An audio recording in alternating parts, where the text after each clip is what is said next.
May nagtanong sa akin kung mahirap daw bang pumunta ng Middle East para magtrabaho. Sabi ko naman medyo, lalo na kung wala kang kamag-anak na mag-aasikaso ng mga papel mo. At saka may kamahalan, kaya kung hindi ka desidido, wag mo na lang ituloy yung pagpunta mo dito. Parang medyo nalungkot si ate, na-depress ng konti, kaya sabi ko meron akong suggestion sa'yo. Kung nagmamadali ka at hindi ka naman pihikan tapos maliit lang ang budget mo, meron akong option para sa'yo. Meron akong kaibigan, nagbebenta ng walis. Eto naman kung okay lang sa'yo.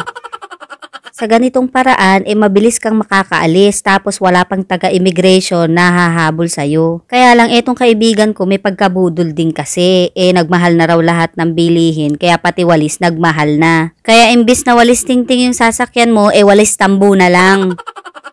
Konti lang naman daw yung diferensya. Ang mga tao kasi pag nakita kang lumilipad gamit ang walis tingting, alam nila na medyo mapagkamangkukulam ka. Pero dito daw sa walis tambo, iba. Pwede ka raw pagkamalang prosti dahil mababa lang yung lipad mo.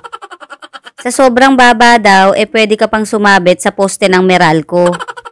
Kaya mahigpit na ipinagbabawal nila ang pagbebenta nito sa mga gustong mag-abroad na may pagkatanga. Dahil yung walis na ibebenta sa'yo, imbis na ipang-abroad mo, baka ikamatay mo pa.